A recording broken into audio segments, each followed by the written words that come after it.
Greetings, my name is Steve or Steve, one of the two.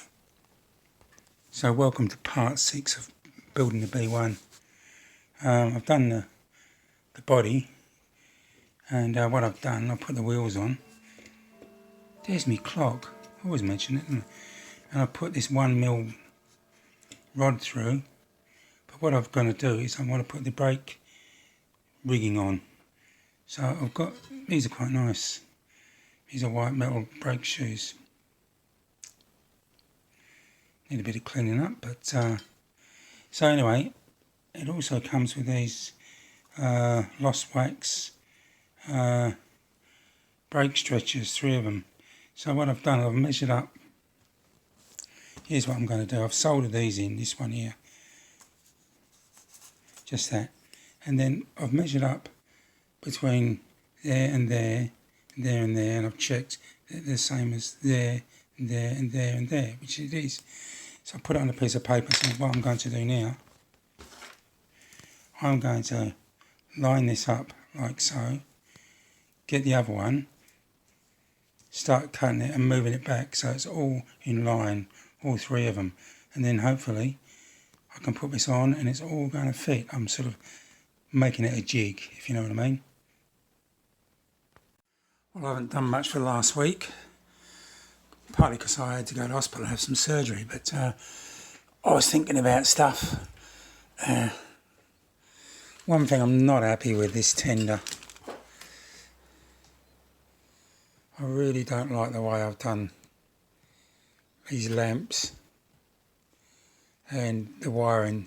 Now, not all the B1s had electric lights, so what I'm going to do, I think I'm going to rip them all off, take all the wiring off and put just standard lamp irons on.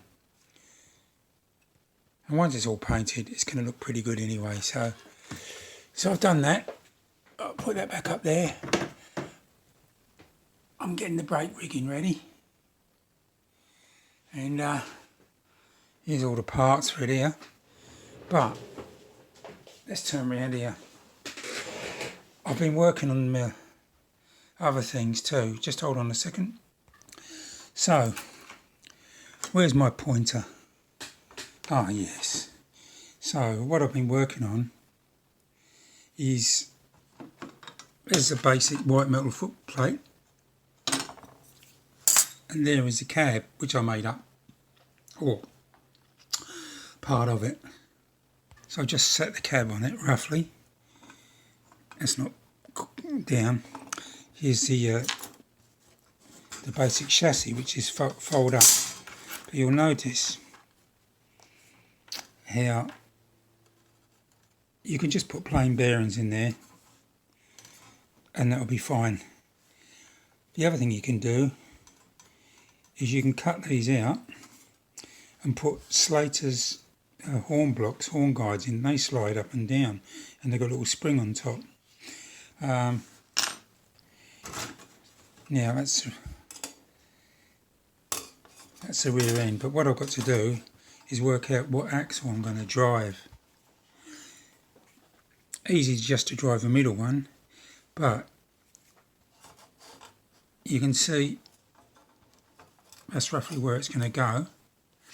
Now, here's the motor for it. This is an ABC gearbox and a Maxon motor. Really nice units, these.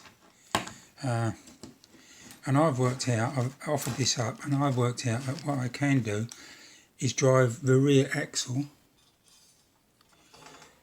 and that way the motor will stick up inside the firebox, so it will fit like so, which means I'll put plain bearings there, and I could just put plain bearings there, and there. What I might do is actually cut these out and put horn blocks in, but it also means I've then got to split these coupling rods so they're articulated. I've actually made up the connecting rods. There's a connecting rod. that's actually 3 parts soldered together. So there's the fluted part, and there's 2 other parts. So basically all I've done is I've clamped those together, lined them all up and flooded it with solder and filed it all off. Got to do the same with these. So that's where I'm up to at the moment. The jury's still out whether I just keep it simple and just use fixed axles or split the rods.